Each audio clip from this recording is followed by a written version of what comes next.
कराची के रहमान डकैत और मुंबई अंडरवर्ल्ड के सबसे बड़े डॉन दाऊद इब्राहिम से जुड़ी हुई ये खतरनाक और दिल को दहला देने वाली कहानी शायद ही आप लोगों ने पहले कभी सुनी होगी। कहानी का आगाज 1993 के दौर के आसपास से होता है कि जब मुंबई अंडरवर्ल्ड के सबसे बड़े डॉन दाऊद इब्राहिम ने इंडिया को हमेशा हमेशा के लिए छोड़ दिया था और इंडिया से भागने के बाद दुनिया का जो शहर दाऊद का अगला ठिकाना बना वो दरअसल वही दुबई था कि जिसके अंदर दाऊद का नेटवर्क और व्यापार सब कुछ पहले से ही अच्छी तरीके से एस्टेब्लिश था। मगर जैसा कि रिपोर्ट्स बताती हैं कि बहुत कम वक्त के अंदर ही दाऊद को ये रियलाइज हो चुका था कि शायद यहाँ पर बात नहीं बनने वाली है। इसीलिए दाऊद ने एक बार फिर से अपनी मंजिल बदली और इस मंजिल का नाम था पाकिस्तान का मशहूर शहर कराची। वैसे जिस दौर में कराची के अंदर दाऊद इब्राहिम की एंट्री हुई थी ये वो दौर था कि जब मुंबई की तरह ही कराची के अंदर भी ऑलरेडी बहुत सारे छोटे बड़े गैंग्स पाए जाते थे और एक अंडरवर्ल्ड की दुनिया ऑलरेडी पनप रही थी। मगर जाहिर है इस दुनिया में जो कद दाऊद इब्राहिम का था उस कद के आसपास भी कोई भटक सके ऐसा तो कराची के अंदर कोई भी नहीं था। बल्कि हकीकत तो ये थी कि उस दौर में जहां एक तरफ दाऊद का ये पूरा सिस्टम ये पूरा नेटवर्क इंटरनेशनल हो चुका था, दुनिया के कई इलाकों में फैला हुआ था, तो वहीं दूसरी तरफ कराची के अंदर तो जितने भी गैंग्स थे या इस तरह की चीजें थी वो सब लोकल लेवल पर थी। अब किस्सा मुख्तसर ये कि दाऊद ने कराची को अपना घर बनाकर इसको अपनी बुनियाद बनाकर पूरे अपने नेटवर्क को बिल्कुल वैसे ही कंट्रोल करना शुरू किया कि जैसा किसी दौर में ये इंसान मुंबई में बैठकर करता था। और उस दौर में कराची के अंदर ये सब कुछ चलाने में ये सब कुछ संभालने में जो इंसान दाऊद इब्राहिम की सबसे ज्यादा मदद कर रहा था उस इंसान का नाम था नूर कास्कर, या जिसको मुंबई में आमतौर पर नूरा कहा जाता था। ये उस दौर में कराची के अंदर बिल्कुल ऐसा था कि मानो अगर दाऊद राजा है तो ये उसका वजीर हुआ करता था। दाऊद सबसे ज्यादा इसी के ऊपर भरोसा करता था। धीरे धीरे वक्त गुजरा और फिर साल आया 1999 का कि जब एक दिन अचानक से दाऊद इब्राहिम और उसका कराची के अंदर मौजूद पूरा नेटवर्क उस वक्त हिल गया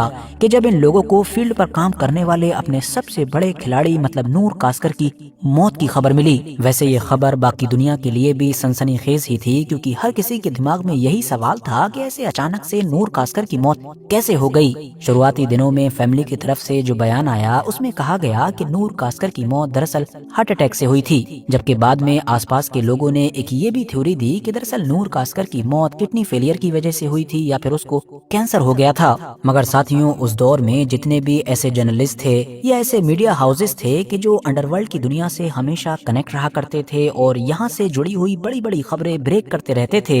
उनकी रिपोर्ट्स तो इसकी मौत पर कुछ और ही कह रही थी। क्योंकि इन लोगों के मुताबिक ये मौत किसी बीमारी से या यूं ही नहीं हो गई थी बल्कि नूर कास्कर को पहले किडनैप किया गया था, कई दिन उसको वहाँ पर रखा गया था, पूरी तरीके से टॉर्चर किया गया था और फिर गोलियों से भून दिया गया था। वैसे यहाँ पर एक और भी चीज है कि जो आप लोगों के लिए जानना जरूरी है और वो ये है कि नूर कास्कर को मीडिया में ज्यादातर दाऊद इब्राहिम का भाई मतलब कि ब्रदर बताया जाता है, जबकि कुछ दूसरी जगह पर बताया जाता है कि वो ब्रदर तो नहीं था मगर ब्रदर इन लॉ था। तो इस हिसाब से हिंदी और उर्दू में हम कह सकते हैं कि मुमकिन है कि वो दाऊद इब्राहिम का साला या फिर बहनोई रहा होगा। अब वो चाहे दाऊद का छोटा भाई हो, साला हो या बहनोई हो, इन सब चीजों से फर्क नहीं पड़ता है, बल्कि मुद्दे की बात तो ये थी कि वो दाऊद इब्राहिम का सबसे मेन कमांडर था। और इससे भी ज्यादा अहम बात तो ये थी कि इसका बुरी तरीके से मर्डर करने के बाद जो इसकी लाश थी उसको दाऊद इब्राहिम के घर से कुछ दूरी पर ही छोड़ दिया गया था, जो रिपोर्ट्स के मुताबिक एक गधा गाड़ी में या गधा गाड़ी का जो पिछला हिस्सा होता है कि जिसको हम बग्गी कहते हैं उसमें पड़ी हुई थी। नूरा की लाश का इस तरह से बग्गी में मिलना सीधा इशारा था कि इसको कत्ल करने वाले कोई और नहीं बल्कि अब्दुल रहमान बलोच के लड़ाके हैं, या दूसरे शब्दों में कहें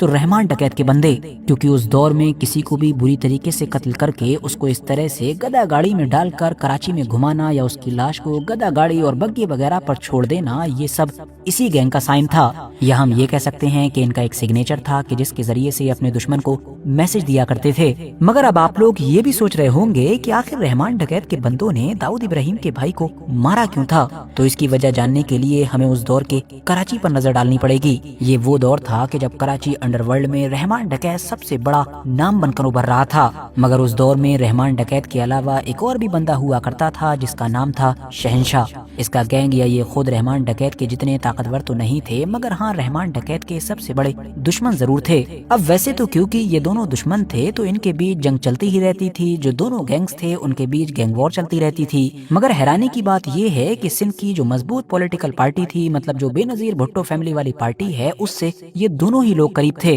तो अब हुआ ये था कि दाऊद के कराची पहुंचने के बाद वक्त के साथ ये जो शहंशाह था, जो रहमान डकैत से मुकाबला करना चाहता था, कुछ रिपोर्ट्स के मुताबिक इसने अंदर ही अंदर दाऊद की जो डी कंपनी थी उससे हाथ मिला लिया था। इसकी मेन वजह यही थी कि ये जो रहमान डकैत था या उसका गैंग था, ये बलोच लोगों का ग्रुप हुआ करता था और ये दाऊद इब्राहिम को ज्यादा पसंद नहीं किया करते थे। इनको परेशानी थी इस बात से कि दाऊद इब्राहिम जैसा इंसान जो बाहर से आया है, दूसरे मुल्क से आया है, अब यहाँ पर आकर हमारे इलाके पर राज करने की कोशिश कर रहा है या हम लोगों पर अपना हुक्म चलाने की कोशिश कर रहा है। दूसरी तरफ दाऊद इब्राहिम को लेकर भी यही दावा किया जाता है कि शुरुआती सालों में दाऊद इब्राहिम या दाऊद इब्राहिम के आसपास के जितने भी लोग थे, उन्होंने रहमान डकैत या इस तरह के जितने भी लोग या गैंग्स कराची में एक्टिव हुआ करते थे उनको लोकल और कमजोर समझते हुए हल्के में लिया था। जबकि हकीकत ये थी कि रहमान डकैत जैसे लोग अंडरवर्ल्ड में भले ही दाऊद इब्राहिम के मुकाबले में बहुत छोटे हों, मगर कराची की सड़कों पर, कराची की पब्लिक पर और तो और कराची की पॉलिटिक्स पर उनका जबरदस्त असर था।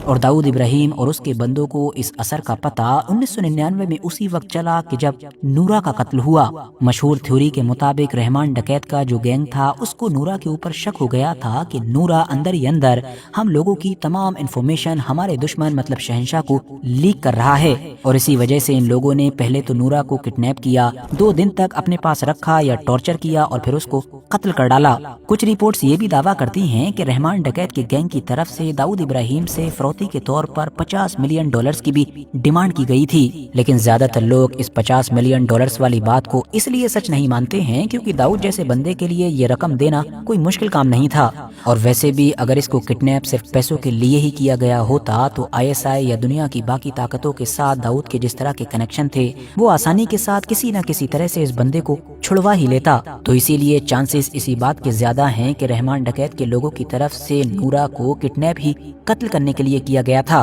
और गौर करने वाली बात यह है कि इस कत्ल के बाद ही दाऊद इब्राहिम के आसपास के जितने भी लोग थे वो काफी साइलेंट या फिर अंडरग्राउंड हो गए। दाऊद इब्राहिम एक्टिव तो कराची में ही रहा और उसने पूरी दुनिया में फैला हुआ जो अपना नेटवर्क था उसको कराची से ही संभालना जारी रखा, मगर कराची के जो लोकल मामलात थे उसमें अब दाऊद इब्राहिम का नाम कम ही दिखाई देने लगा। दूसरी तरफ रहमान डकैत का कद हर गुजरते वक्त के साथ बढ़ता चला गया। तो दोस्तों ये थी रहमान डकैत और दाऊद इब्राहिम से जुड़ी हुई कहानी। बाकी ये वीडियो अगर आप लोगों को जानकारी से भरपूर लगी हो तो लाइक कर सकते हैं, दोस्तों के साथ शेयर कर सकते हैं और हाँ, ऐसे ही हिस्टोरिकल वीडियोस हमेशा देखने के लिए हमारे इस चैनल को सब्सक्राइब करने के साथ साथ बेल आइकन को जरूर प्रेस करें।